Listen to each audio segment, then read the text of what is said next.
You found it. Your home for the best content on your favorite team, the Fighting Tigers of LSU. Do us a favor. Subscribe to the channel. Leave your comments below. And be sure to smash that like button.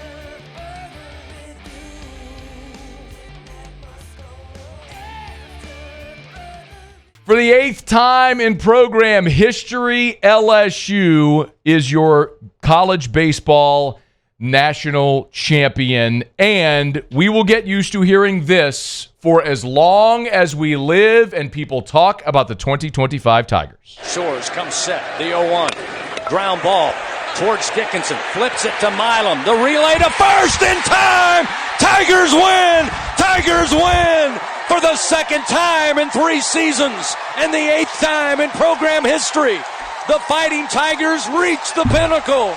They stand alone atop the mountain. Your LSU Fighting Tigers, the 2025 college baseball national champions. 5-3 the final here in Omaha. They sweep the Chanticleers in 2 straight games. Isn't it great to have 8? Chris Blair on the call, the LSU Sports Radio Network. I can still hear Jim Hawthorne. Thank you and good night. The ground ball to Mook in 1991. Berrios, the fly ball to Wright in 93. Of course, Warren Morris's walk-off in 1996. Doug Thompson strikeout in 1997. Cressy scoring Terrio in 2000. You can run through them all. Lewis Coleman strikeout to end the 2009 College World Series. It was Gavin Guidry just a couple of years ago, and now Chase Shores inducing a World Series ending double play. The ground ball to Dickinson flips to Milam to Jones for the 4-6-3 double play to end it. The first time in 8 championships that a ground ball double play ended the College World Series. But it all resulted in the same. LSU hoisting a trophy and celebrating a national championship now for the 8th time. And we're going to talk about the game, and we're going to talk about this College World Series and this team and everything. This is a one-topic day. But every one of these 8, they're all defined by something different and something distinct. 1991 was the first. It took Skip, it's hard to believe when we say it this way, but that was Skip's 5th trip to Omaha. He lost the first 4 times, finally broke through. 1993 is defined by that Brett Laxton moment, the complete game shutout, the 16 strikeouts in the championship game. 1996 was Warren Morris. 97 was Gorilla Ball. 2000 was Skip's last and maybe the most talented team that LSU brought to Omaha and won with until 2023, which we'll get to. Of course, 2009, Paul Maneri broke through, ended a near-decade drought for LSU. In 2023, it ended a 14-year drought and all the star power with Skeens and Cruz at the top of that team. And now this team, I believe, is defined by its depth and its resilience. You had 2 elite pitchers on this team that carried LSU not only through the SEC, but through the postseason. LSU was 17-2 when Cade Anderson started. They were 17-2 in games that Cade Anderson started. They were 16-4 when Anthony Ianson started. It's incredible. 2 of those losses under Ianson, by the way, were in the pre-conference. It's mind-boggling to think of that. But they were so fantastic. And after LSU lost Game 2 to Tennessee with Ianson on the mound, they won 9 straight Anthony Ianson starts. We talked about it for weeks and really months with this team. The reason they were favored and had a great chance to go to and through Omaha and win the last game were those 2 guys.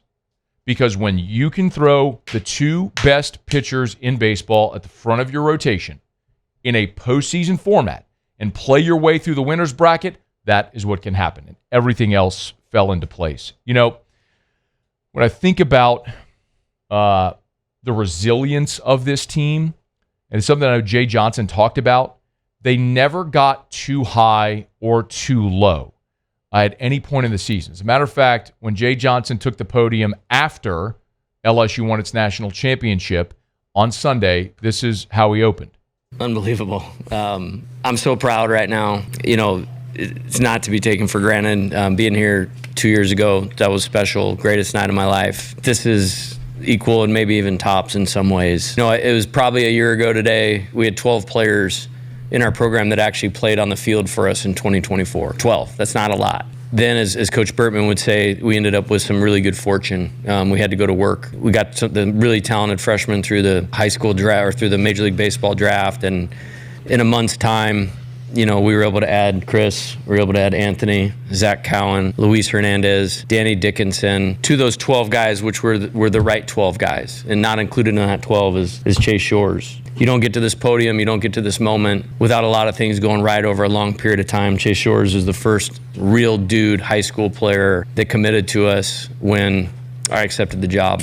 And I think this is appropriate to have these three players here. They are exactly what this team was, which is our motto for the year was tough and together. And I've never seen a team more mentally tough and consistent. Tough and together. It's what they were. It was awesome to see, man. And they were that throughout. Think about how this season went. You lose the series to Texas, and you come back and run rule ULL, and then sweep Mississippi State. You sweep Oklahoma, then you get swept at Auburn. How do you respond? You win a series against Bama when you had to because you're going Tennessee at A&M Arkansas. You beat Tennessee, and think of the dramatics in which you won game one with the walk-off, weathering, if you'll forgive the pun, the weather delay.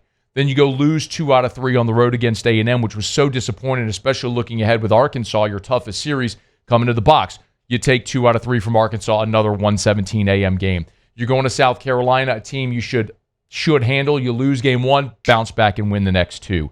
Just think about in games. You're down 5-1 to Little Rock in an elimination game. All you do, 6 unanswered, and you go on to win 10-6. The weather delays throughout the season. A weather delay in Omaha that messed up your pitching because you lose Ianson after 3 innings in the UCLA game. What do? No biggie. Here comes Kason Evans and does what he's done for you all year and just delivered. Even at the CWS it happened. Look, individual games. We can look to Sunday. Coastal Carolina gets up 1-0. That lasted exactly half an inning. In the ensuing half an inning, boom, LSU gets that run right back to tie it. They just handled adversity so exceptionally well this season, which was just awesome to see. And anytime you win a championship, you're going to think about the forever moments. In the history of LSU baseball, they have played, Sunday was the 80th game that LSU has played in the College World Series. 80. They've played 80 games in the CWS. And you think about some of the great moments, Laxton in 93, Skeens against Wake Forest, Lang against Cal State Fullerton. People forget about this one because that team didn't win, but Lang threw a complete game against Fullerton in an elimination game back in 2015 when he was a freshman, Alex Lang. You throw Cade Anderson out there, the second complete game shutout in the World Series in LSU history, just the third in this format of the championship series, and when you absolutely had to have it. I mean, you're 5 batters, well, I guess you're 8 batters into that game. You're 8 batters into that game, the scoring was done, and Cade Anderson held the rope the entire way. Jared Jones, his walk-off winner against Arkansas, is going to be right there with Todd Walker and Warren Morris and Brad Cressy and Blake Dean and Tommy White. Now Jared Jones is on that list as well. This team gave us some amazing moments throughout the season and lifelong moments that we'll remember that we always associate with championship teams forever. And how cool and emotional for Skip Bertman to be there in an emotional year for him when we all know Miss Sandy passed, and for Skip to be there, who's been such a great friend and mentor for Jay Johnson, as Jay has said, was just fantastic to see. We learned Daniel Dickinson's playing with a broken hamate bone. I mean, it's unbelievable when you start to pull back and in context look at what this team was able to accomplish. So, baseball Tigers are national champions for the 8th time, and we got a full day talking about it. Hey, thanks so much for watching. Please leave your comments. I love to interact, and be sure to hit the red subscribe button below.